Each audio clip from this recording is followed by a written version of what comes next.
A identidade humana é determinada primeiramente pelo rosto, sua estrutura, aparência e expressões. As alterações determinadas pela idade que afetam a aparência do rosto podem levar o indivíduo a sentir que sua identidade mudou ao longo do tempo. Essas mudanças podem ocorrer nas regiões alta, média e baixa da face. No entanto, as do terço inferior geralmente são as mais aparentes.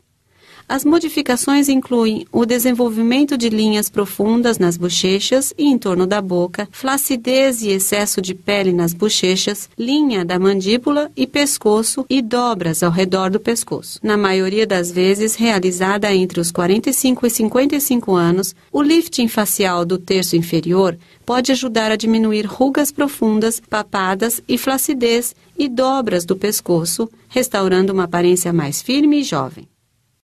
Antes de saber como funciona um lifting facial ou ritidoplastia, é importante conhecer a estrutura do rosto e entender como o processo de envelhecimento provoca mudanças ao longo do tempo. A face é formada por camadas de pele, músculo e gordura, que se estendem acima dos ossos faciais. Semelhantes a um elástico que foi esticado, os tecidos do rosto enfraquecem, perdendo a elasticidade e a capacidade de se manterem firmes e vigorosos. O rosto envelhece por vários motivos. Em resposta aos danos causados pelo sol e outros fatores, a rede de sustentação da pele, constituída por colágeno e elastina, é destruída.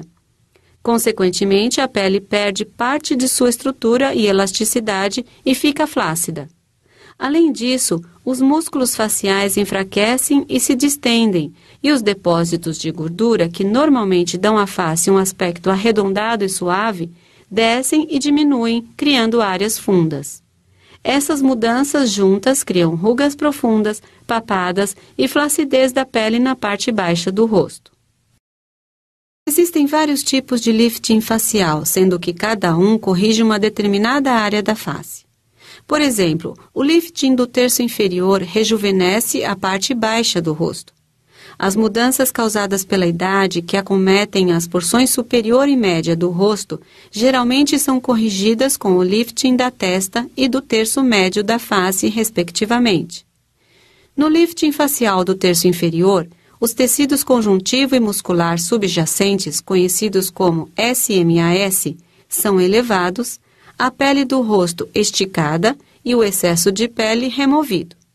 É importante lembrar que esse tipo de lifting não corrige as marcas do envelhecimento na testa ou ao redor dos olhos, nem trata as linhas finas ou as irregularidades de forma e textura da pele.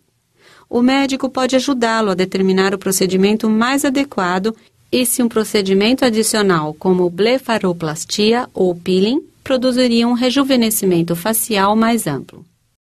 A duração de um lifting facial do terço inferior é de aproximadamente 3 horas, dependendo da extensão do tratamento. Antes do início do procedimento, a área a ser tratada é limpa e um anestésico será administrado. Normalmente aplica-se anestesia geral, onde o paciente dorme durante a cirurgia. No entanto, é possível administrar anestesia local com sedação, onde o rosto e as áreas próximas ficam dormentes e você relaxado. Antes da incisão, o cabelo à volta é repartido e é aplicada uma pomada antisséptica que ajuda a mantê-lo no lugar. Uma vez que a área da incisão fica exposta, as linhas de incisão são cuidadosamente desenhadas de modo que as cicatrizes fiquem as mais escondidas possíveis. No lifting facial do terço inferior, é possível usar diferentes tipos de incisão. Habitualmente, é feita uma única incisão por dentro da linha do cabelo, que se estende para baixo ao redor do perímetro da orelha e segue novamente para a linha do cabelo atrás da cabeça. Mas converse com seu médico sobre os tipos de incisão que existem. Através da incisão, o cirurgião utiliza vários instrumentos cirúrgicos para separar a pele dos tecidos subjacentes da porção inferior da face, linha da mandíbula e pescoço. Dessa forma, a estrutura conhecida como SMAS fica exposta, que pode ser reposicionada para obter uma aparência mais jovial.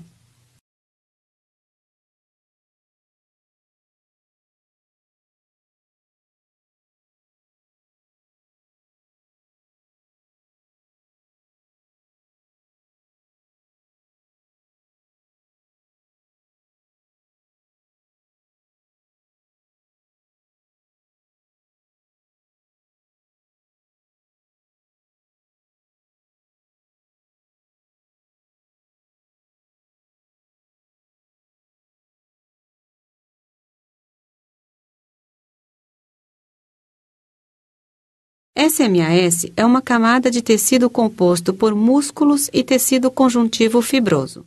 Embora nem todos os médicos manipulem o SMAS durante o lifting facial, alguns o reposicionam para elevar as estruturas faciais e deixar a aparência mais jovial. Existem vários métodos que podem ser utilizados para suspender o SMAS, como dobra ou remoção, em que o tecido é aumentado e suspenso com suturas. Apesar de as técnicas serem diferentes, todas elas suspendem e esticam as estruturas subjacentes da face.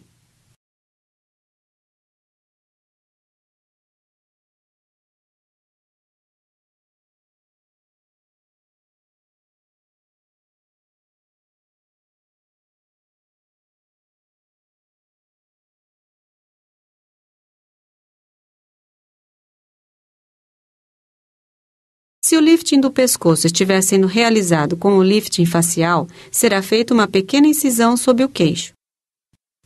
Em alguns casos, os músculos do pescoço, conhecidos como platisma, são manipulados. Semelhante ao SMAS, o cirurgião pode preferir dobrar os músculos do pescoço ou remover parte deles para diminuir a flacidez da pele e as dobras do pescoço. Há casos também em que o médico opta por remover a gordura para modelar ainda mais a região.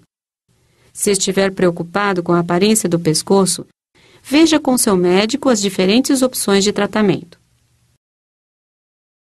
Após todos os ajustes necessários nas estruturas subjacentes, a pele é reposicionada sobre a face. Em alguns casos, o cirurgião pode colocar um dreno cirúrgico abaixo da pele para impedir a formação de líquido durante a cicatrização, embora em geral não seja necessário. A pele é esticada para determinar o excesso a ser removido. São feitos cortes guia e colocadas suturas em diferentes pontos da incisão para estabelecer a tensão mais apropriada.